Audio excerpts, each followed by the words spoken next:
Peace. I wanted to make a video blog and talk about how it is to be a neurodivergent person and be on the spectrum, because I don't think a lot of people really know what that entails. And I think a lot of people have a very dismissive attitude about it because it's quite popular right now. And people make a lot of video blogs and podcasts on this issue and everything, and this topic, rather. And I think a lot of the stuff is not on point because these video blogs are actually made by professionals. It's not made by the people who are actually on the spectrum. It's not made by people who are dealing with this cognitive stuff. Is actually people who just study it from an academic point of view, and they just talk about it. And I think people who actually have autism or on the autistic spectrum or who are neurodivergent, whatever you want to call yourself, I think they should be the ones making these podcasts and making these video blogs. So I wanted to talk about it because I was listening to this girl's video blog, and she's actually a goth girl that's also autistic, and she makes these actually amazing video blogs and stuff. And I love her video blogs, but she makes other video blogs about ADHD, about obsessive compulsive disorder, and all these other things. Not just autistic, but I love her autistic videos and stuff.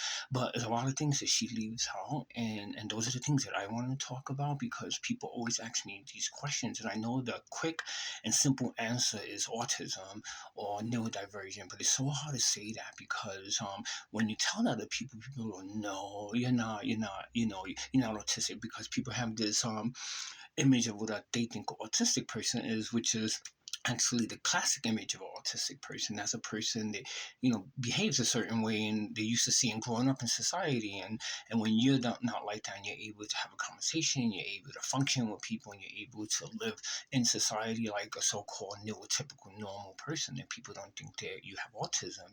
But people don't see the things that autistic people suffer for. People who are autistic on the autistic spectrum, they don't see what we go through. They don't see the struggle. And it's not, to me, like a burdensome struggle. It's just something that we have to go through socially, in order to live in the broader world, because that's what, at the end of the day, that's what it's all about. It's all about how you fit into the broader world. So if you take a person that's high functioning autistic like me, and you put them in the forest or you put them in the mountain town or the country somewhere, they cease to have autism. They only have autism is relative. People only have autism, really high functioning autistic people I'm talking about. They only seem to have autism when it's related to society and how they can act in society, how they behave in society, and how they connect with neurotypicals. Because neurotypicals, those are the people who are really the judgmental factor in people accepting themselves as autistic. And neurotypical is the clinical term for a normal person. Those are the people that set up a standard of behavioral pattern that they feel that everyone should be able to engage in. If you can't engage in that, then something's wrong with you, or you set aside and you label, autistic, or you label, worse than that, you are labeled dumb or slow or simpleton. We all know these labels. They've been circulating in society for a long time. As long as they've been autistic people, these labels have been circulating, and those labels are applied to people, but they only apply to people in conjunction with the accepted normality of behavior in our broader society. So if you're not behaving like the way a normal person, so-called acceptable behavior, then you have autism, then you have a learning disability. But if you take the human connection, the factor out of it, and you just place a person in the world as generally in the world, then that person sees to have autism because they're not affected socially by the demands of society, and that's what it boils down to and everything. But I see the way I affect people. I engage with people, and I see, like, I date a lot of girls and stuff, and when I get into these relationships, or I don't even know if they are relationships, but I connect with these women, and I know that they're very affected by the way I am. Not in a bad way. I don't do anything weird or bad, but they affected by my obsession, and they affected how I'm so extreme and how I go from one thing to another thing, and everything, and it's hard for them to catch up. And I had a girl tell me, like, a few weeks ago, she's like, "How can you live and be the way you are?" And I didn't think that was a very nice thing to say because she doesn't really know how I am. She's just speculating based on her opinions, how she thinks people should be.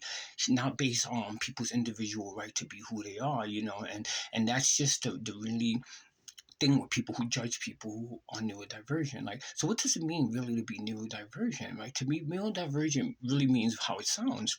It's the neurons in our brains deviate from the normal behavioral patterns of susceptible society. So you have neurons in your brain. It's a neurological thing. It's not a mental disease. Autism is a neurological. So it has to do with our neurons in our brain and how we process information. And if we don't do it in accord with the accepted standard of behavioral society, society and behavioral patterns, then that means that your neurons are diversion for a different place. And so that's what the word neurodivergent means. It means that your neurons is just going to a different place, a place that only the person cognitively understands, but the broader world doesn't understand. But the broader world seems to be desperate to understand every individual walking the earth and everything. So if they can't understand you, then they need to label you, because it has to do with them feeling this sense of insecurity if they can't label everybody that they run across or they meet. So they have to label people in order to feel comfortable about themselves. They feel like, well, I kind of know how this person is and what this person is about because they such and such and such. People really need that security. But autistic people, on the other hand, don't need that security.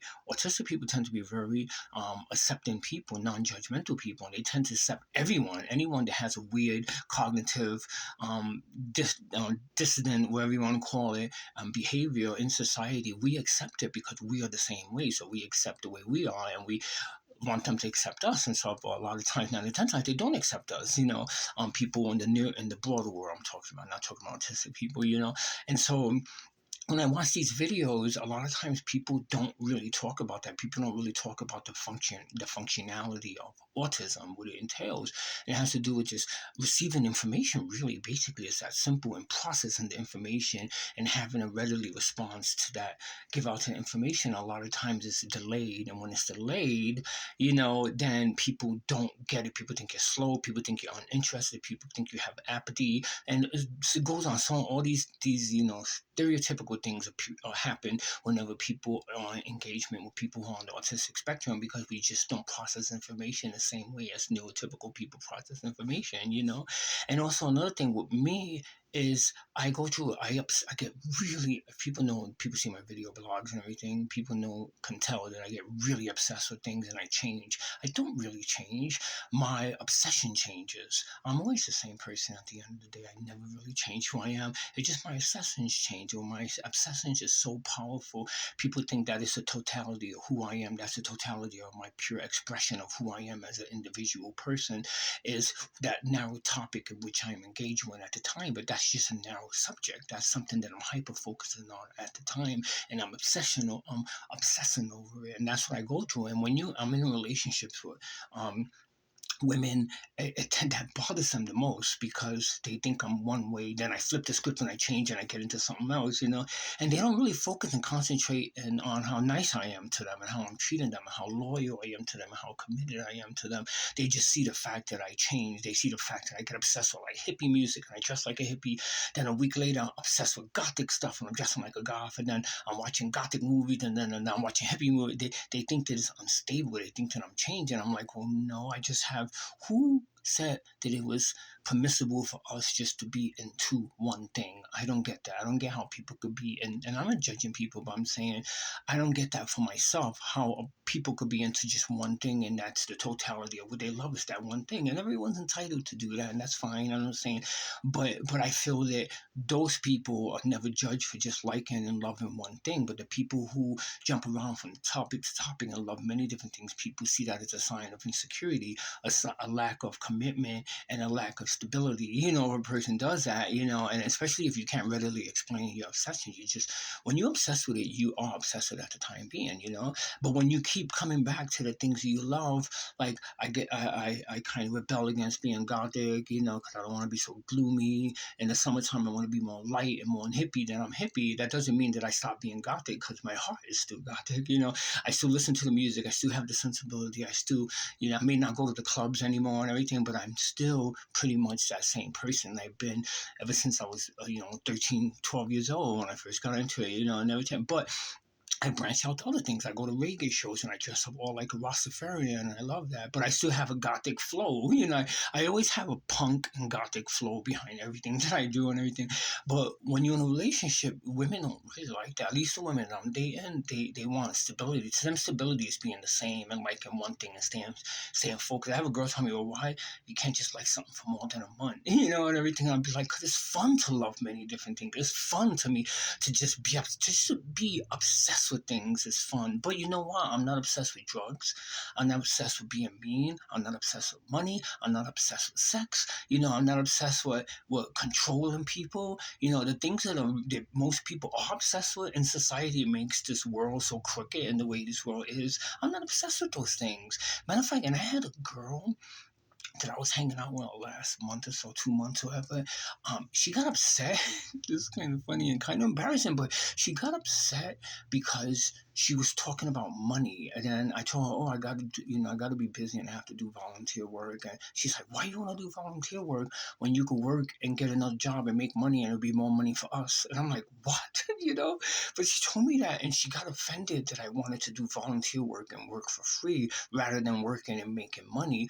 And I told her I'm not interested in money, and so she told me, "Well, I can't be a partnership with you," which that was news to me. I didn't think we were gonna be partners. I thought we were just friends, we were just hanging out. But she's like, "Well, we can't be partners. I can't be partners with someone that doesn't like money because." Blah blah blah. I don't know what the case may be, but I thought that was so weird, and I was just like, that is one of the biggest problems in the world: is people's obsession with money and everything. And I'm not saying that's a bad thing, save money to buy a house and everything. And, I'm not saying that's bad to have goals and everything and to be ambitious, but I'm just saying it's not nice when you're saying someone should just focus on money all the time in order to have a relationship with her. I don't know, it's weird, but I know that was autistic. The fact that I'm not obsessed with money is kind of autistic thing, because I never been obsessed with money and stuff, but I actually save money and I actually have a nice car and I actually have a nice bike and I have a nice e-bike, so I actually have the perks that is allowable to us to have in American, capitalist society. I do have those things, and I don't shy away from buying things, either. But the thing is, it doesn't consume me, and it's not my God. And I'm not obsessed with those things. I'm obsessed with other things, and being obsessed with the other things, and jumping from those things to things seems to affect relationships. I mean, I know I'm deviating from it, but I want to make more video blogs about autism and about being neurodivergent. I gotta write a note and write it all down and everything because I have nothing else to do, to be honest with you.